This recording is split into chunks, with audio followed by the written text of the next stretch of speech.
Hello and welcome back to Soulstone Survivors. We are playing the Beastmaster. It's been a little bit since I played this game. Thought I'd make another build, make another guide. The last time I played, they'd introduced some new abilities, so we're kind of making use of some of those. This is going to be the compendium for gameplay that goes with the guide. I am going to do a little commentary on it this time around. I've not been doing that lately, but thought, we'd change things up a little bit. Maybe do a little bit of regular just commentary along with it, and see if that helps things along. I will also release a regular guide along with this build, just so you guys can kind of see how to build it. But it's generally pretty easy to build.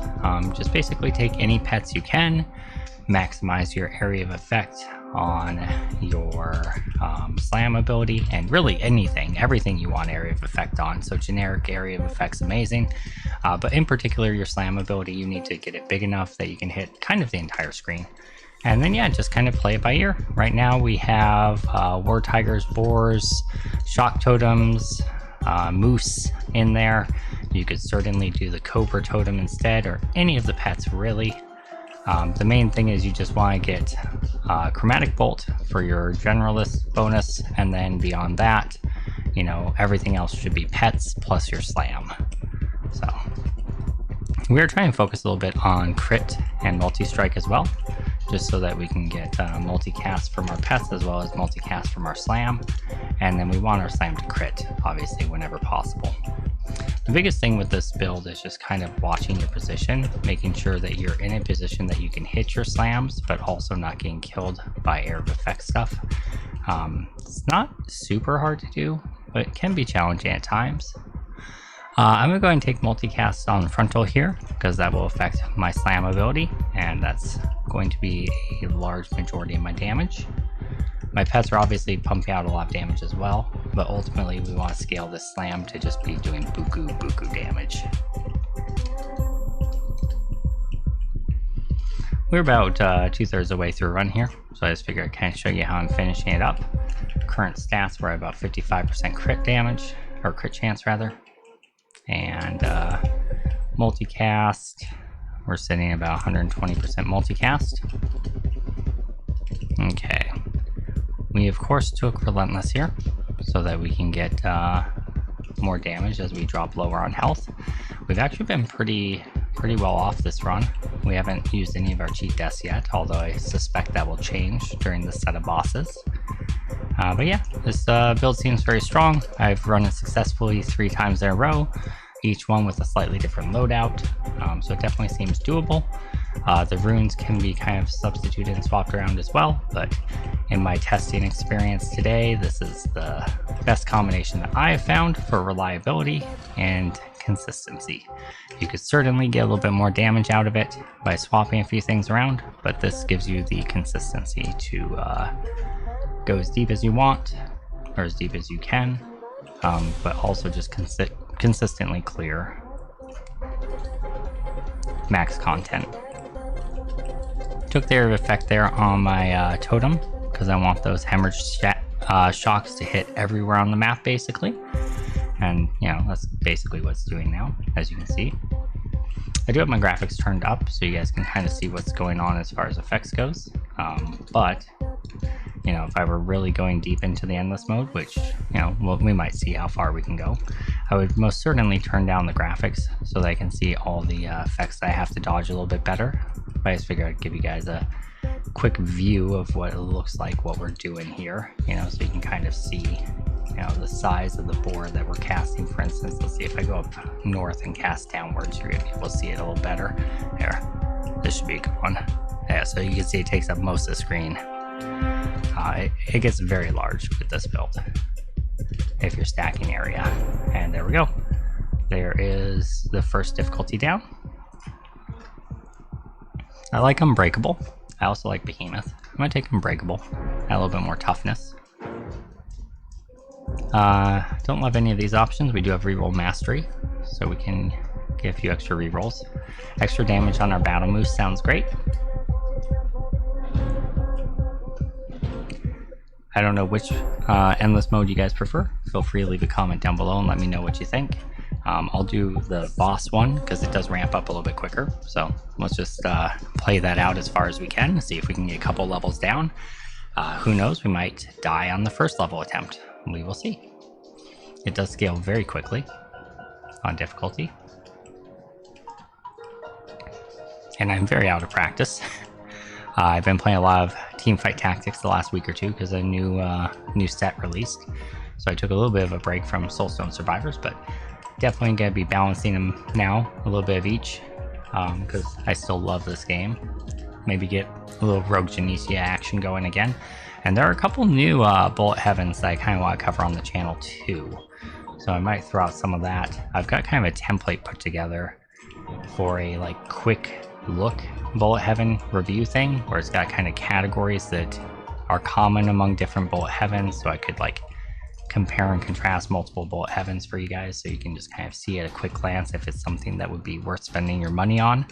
I feel like that's something fairly useful for this genre, just because there's so many of them out there. It's kind of helpful to be able to look at it quickly and go, okay, yeah, maybe that's not for me, or yeah, that sounds good. So I'm going to try to provide some of those guides as well in the coming weeks. So hopefully you guys check them out and like them, and please, if you can, comment on them. It does help out the channel quite a lot. So like them, comment, that kind of stuff. You know, the standard call to action nonsense, but it really does make a difference with the YouTube algorithm. So, all right. Here's where things are getting a little bit harder. The boss is now spawned up. Our area of effect is pretty good already, but I think I'm going to take a little more just so we can get those hemorrhage slams covering most of the screen. And at this point, it's getting a little bit cumbersome to be able to see the enemy spell effects, so we're going to turn it down to about a third. That's where I usually go on the first level of Endless, just so we can kind of see what we're doing a little bit better. We already know that our boar is pretty much hitting the entire screen. Wherever I point it, it's going to hit everything in front of it, so we don't have to worry about that anymore. So at this point, it's just kind of dodging stuff and making sure our positioning is correct to be able to hit enemies. I believe we already have a rank of combustion, don't we? Looking down in the bottom left corner, actually, I'm not seeing it. Okay, so I'm going to take a rank of that, because I always want to get at least one rank of each debuff. Both for Executioner, but also so that we can apply as many synergies as possible, such as Impending Doom, for instance. Being able to get those synergies applied more consistently ups your damage quite a lot. We do have Chromatic Bolt, so we just by default have them all as an option, but you know. Okay. So it looks like physical is pretty much 90% of our stuff, so multicast on that sounds great. We took a damage increase on magical a moment ago, which is quite a few of our abilities too. 2 legendary upgrades in a row is pretty great. Sure, some more area of effect on our boar sounds good. I feel like we're reaching a diminishing return point on that though, to a point where putting more into it's not going to be super helpful. Let's grab a little bit of block power just for a little bit of toughness here. It's this point which we got to start thinking about our survivability a little bit. Let's just grab some more damage for Shockwave. That sounds great. I think I probably have as much area as I need on my boar hit at this point. If there's no other good option, I'll take it, but otherwise, if there's anything that increases damage, that's a much higher priority. Frailty is always good. Multiple stacks of that. Our Shockwave totem should be applying a good amount of frailty, as well as our slam, our boar slam. What's it called? Wild Strike? Yeah, or Wild Strike. Those are crap. 30% damage on our totem sounds great. That thing actually does a whole lot of damage, especially if you end up having to kite enemies around. But even without, let's take a little bit more block, a little bit more survivability here. Okay. Kind of dancing around stuff as best we can. Another thing to be kind of cautious of when you're running a pet build like this is, you know, we all know that the Reaper guy one-shots you, So it's not a big deal if you just trigger him and then dash through, but with a pet build, it actually is a pretty big deal because you can incidentally kill your pets very easily. So being conscious of where the Reaper is also pretty important for keeping your damage uptime rolling. So you want to just kind of watch. If you have damage numbers off, you can tell where he's at, because wherever he's at, it's going to say immune wherever it's striking him. So by kind of keeping an eye on that, you can make sure that you're not accidentally triggering the Reaper effect. More multicast on our boar sounds good.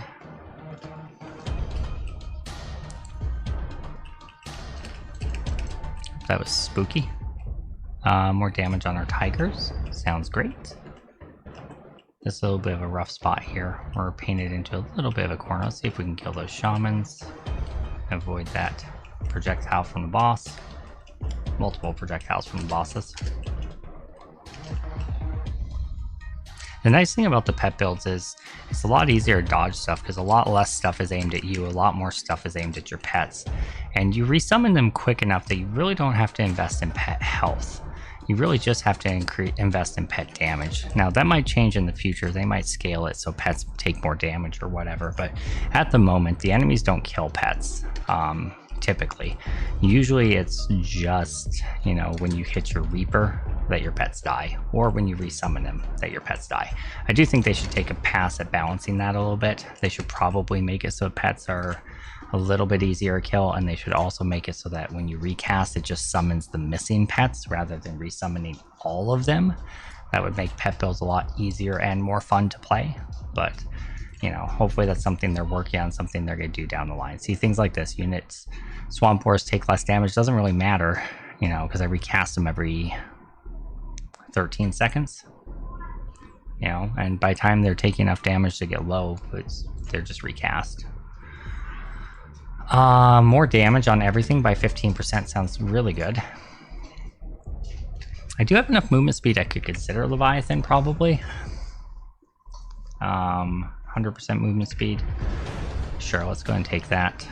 Yeah, we're not having any problems dodging anything, and I'm sure we'll get more movement increase options. So 20% damage multiplier sounds pretty good. There's our immune popping up. You can kind of see where the Reaper is. We want to just slowly move away from him.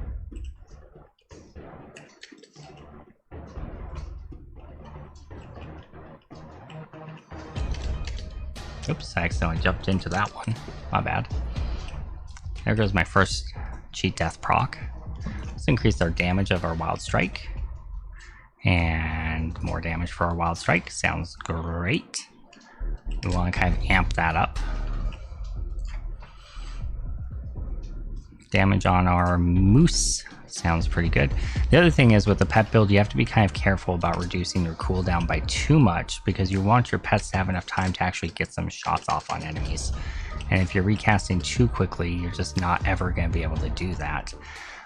If you have too fast of recast time, you have to stay a lot closer to stay effective against bosses, because you have to recast them close to the boss. If you recast them a long ways away, they're just going to get stuck on trash mobs, like right there. So that is something to kind of keep in mind too as you're playing a pet build. But if you can just drop them at a boss's location and walk away, it's fantastic, because they're just going to work for you. Alright, let's see what we can do here. Let's grab the crystals. Let's do some rerolls. I kind of want it a little bit better than that. I'm looking for crit, really. Okay, whatever. We're not finding it. I wasted a lot of rerolls. Let's take damage on our boars. Okay, generic armor power sounds pretty good for some just rough toughness. Looks like we have a chaos guy in the mix. That's why there's so much spread damage there. So if we can take him out, that'll be really helpful for us. Hypothermia, slow applying fragility is amazing. I think there could be an argument for dropping one pet and working avalanche in, and just stacking tons of fragility and letting your pets detonate it. I think you could maybe make an argument for that, but I think it'll just kind of depend on seeing how much damage the Wild Strike really does when you fully commit to it. This will be my first time fully committing to it, so be interested to see how much it does. I feel like it's going to be our top damage, but I might be wrong about that. We'll find out. I had to kind of do a creative dodge there. Okay, so this increase in the Tigers is obviously going to increase the Tiger damage, but it's also going to increase our Wild Strike damage, so that's fantastic.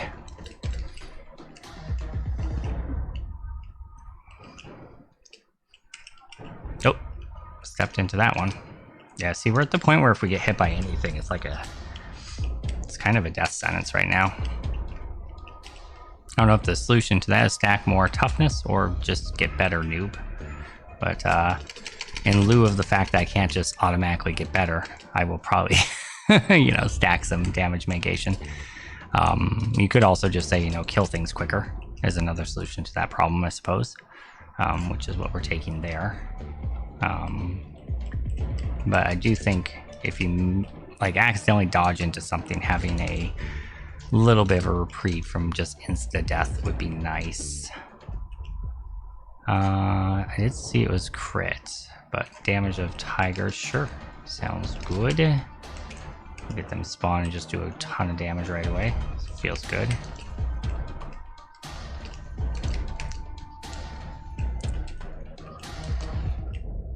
More crit damage, sounds pretty solid. We're doing pretty high crit chance. 50s or 60s, I would say. Having a little bit of trouble getting in on these guys. There's so many effects going off right now. Let's grab a little bit more agility. Make up for that we lost earlier with that Leviathan grab. Might have been a mistake. Being able to fluidly move around in position is really important. Alright, let's grab some more crit chance. Okay, dodge the saw blade. Oh, that was almost really bad. Okay. And incendiary burst coming. Okay. Trying to save my dodges for when I need them. Oh, that was really bad. Walked right into that and that almost killed me. One more hit and we are legit dead. And it's about to happen in 2 seconds here. Spiders are in, which means we're gonna get slowed a lot. So we are probably not long for this world, and it's honestly not the build's fault. It's kind of just me being rusty, I think, because I walked into stuff I should not have walked into there. C'est la vie. Let's do the best we can to keep it alive. See if we can survive to one more stage deep.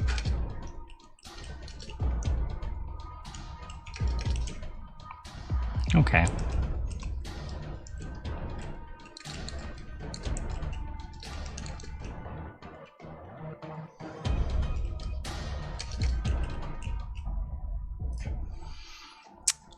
Yeah, no.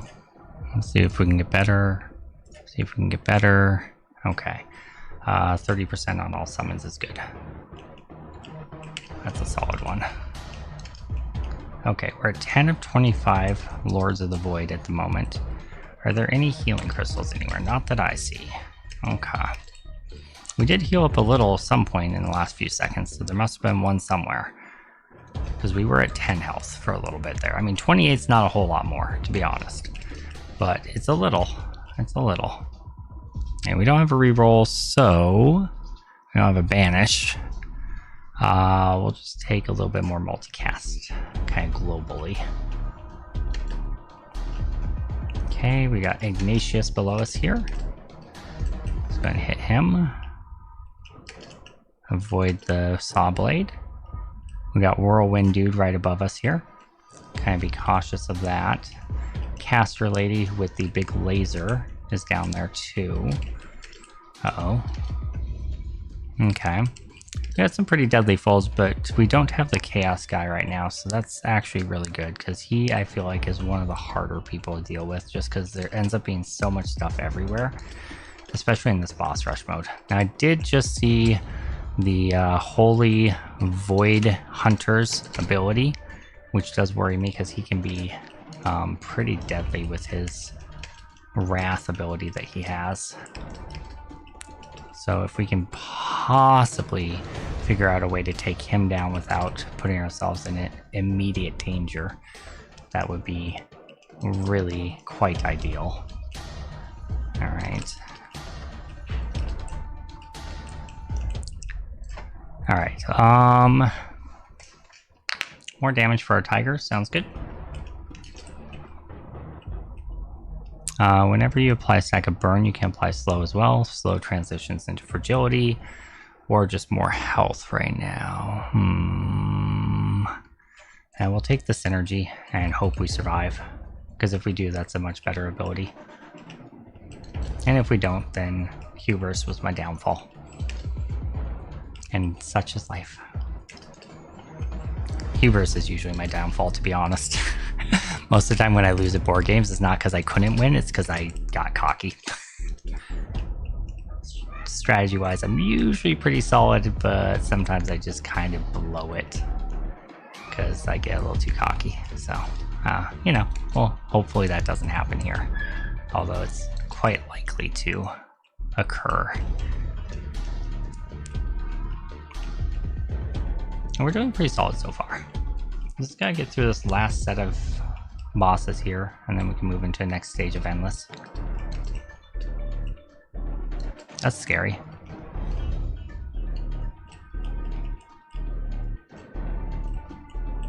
Okay, Reaper dude is coming at us. Oh, I just jumped into it. I thought I was jumping out of it, I jumped into it. Oh, there you go. Oh, okay, look at that. Wild Strike did 445 million damage. So yeah, Wild Strike is really good. Stacking lots and lots of enemies. Now I did have Avalanche briefly before I found my last summon, and I feel like it was actually pretty good. But I don't feel like it would be worth dropping any of the pets, since the pets do boost your damage of your Wild Strike by so much. So hopefully you guys did enjoy this little gameplay snippet video. Like, favorite, share, subscribe, comment down below, and look for the build guide in the future where I talk about stat priorities, why we choose the skills we choose, why we choose the runes we choose, and just general tips and tricks similar to what I talked about here. Either way, thank you guys for being here. Tune in for more Soulstone Survivor, Bullet Heaven Survival, and ARPG content, as well as Auto Battler content in the future. Yeah, I know I do a lot of different things, but hopefully you guys find something you like on the channel. Thanks again, and have a wonderful rest of your day.